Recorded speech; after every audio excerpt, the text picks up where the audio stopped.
Words of the Divine Mother from the book The Mother, Volume 14, page 263, topic Depression. Question: Sweet Mother, how to avoid attacks of depression? For that, our Divine Mother says, do not pay attention to the depression and act as if it was not there. One sadhak comes up and says, my heart, sweet Mother, my heart feels arid, sad and gloomy, Mother.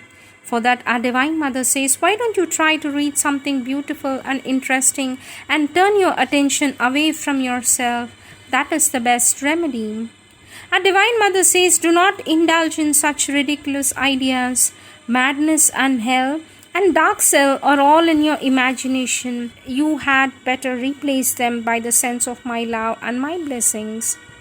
It is the devil of depression and despondency that we shall slay tonight, so that all those who have the sincere will to get rid of this disease will receive the necessary help to conquer. A depression, says our Divine Mother, a depression is always unreasonable as it leads nowhere. It is the most subtle enemy of the yoga. I have only one thing to say: depression is a bad advisor. My love is always with you. Have faith and you will be all right. It is the depression that gives you bad health. Blessings. Our Divine Mother says it is the ego that gets depressed. It is the ego that gets depressed. Do not mind it. Go on quietly with your work and the depression will disappear.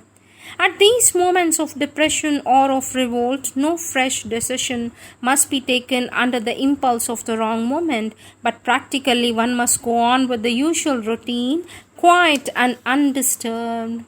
Our Divine Mother says, when you feel unhappy like that, it means that you have a progress to make. You can say that we always need to progress. It is true. But at times our nature gives its consent to the needed change, and then everything goes on smoothly, even happily.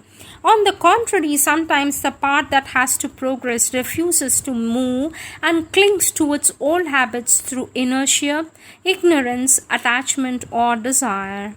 Then, under the pressure of protecting or perfecting force, the struggle starts translating itself into unhappiness or revolt or both together.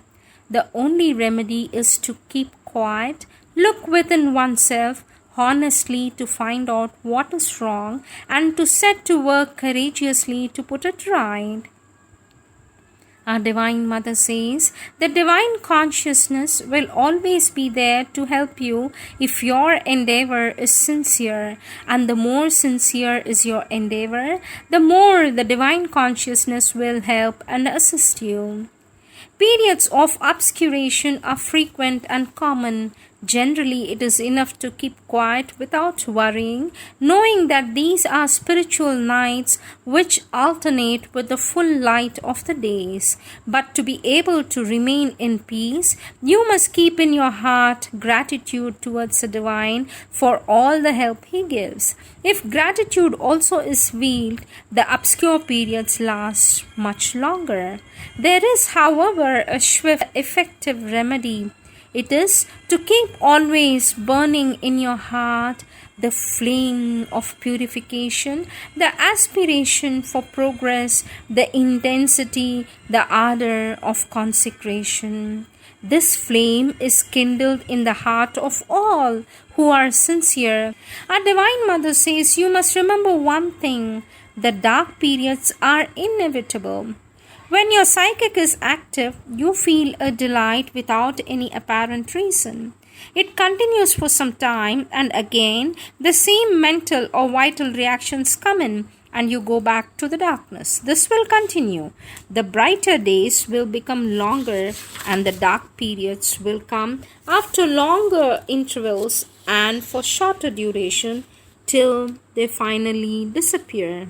Till then, you must know that the sun is there behind the clouds and you need not have to worry. You must have the confidence of a child, a confidence that there is someone who takes care of you and you can entirely depend on him. Our Divine Mother says, "My word to you is do not cherish suffering, and suffering will leave you altogether. Suffering is far from being indispensable to progress. The greater progress is made through a steady and cheerful equanimity.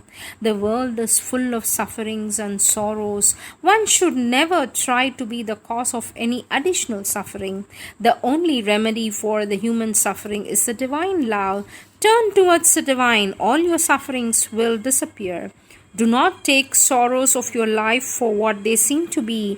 They are in truth a way to greater achievements." Tiredness shows lack of will for progress. When you feel tired or fatigued, that is a lack of will for progress. Fire is always burning in you. Fatigue comes from doing without interest the things that you do. Whatever you do, you can find interest in it, provided you take it as a means of progressing.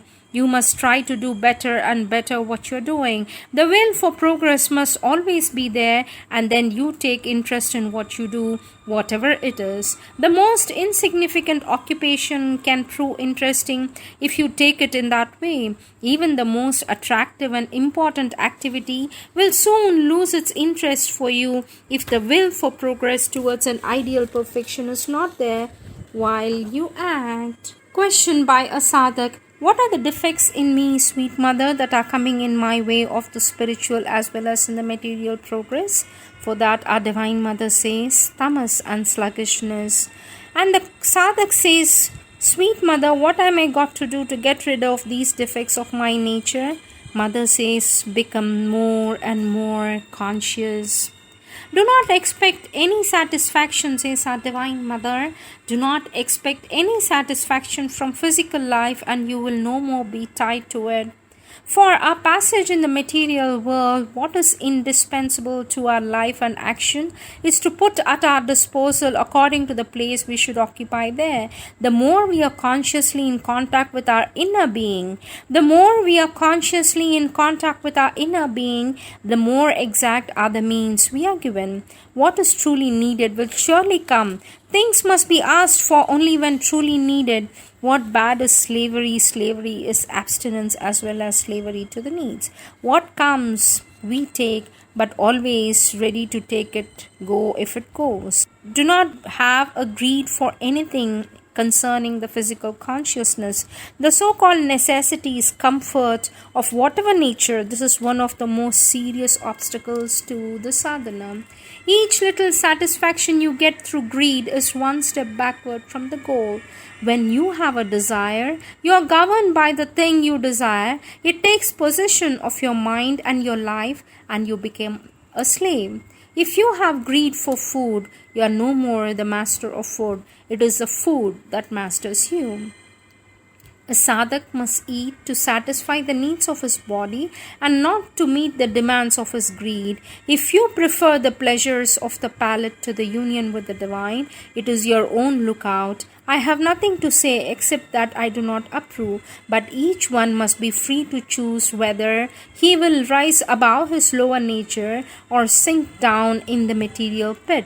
My help is always there for those who choose the higher path.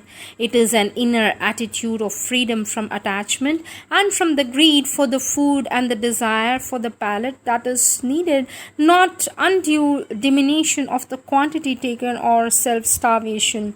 One must take sufficient food for the maintenance of the body, its strength and health, but without any attachment or desire.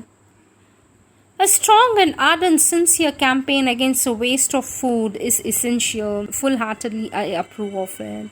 There is no easy way to get over physical animality and the vital greed. It's only an obstinate perseverance that can succeed. An impulsive person who cannot control himself has a disordered life. Control over the lower impulsions is the first step towards realization. Renunciation of desires, the essential condition for realization. Yes, we must keep the seat of our consciousness in the higher being and do whatever we are doing from there, and not allowing the lower nature, the blind, selfish moments and reactions to spoil our work. If you want to become conscious of my presence in you and to be delivered from the hostile attacks, you must renounce any attempt to satisfy your desires. Only when the vital has lost all the hope of seeing its desires satisfied does it contend to spiritualize, to be spiritualized. A desire which knows that it will never be satisfied at once vanishes. My help and my blessings are always with you. These are the divine words of our Divine Mother.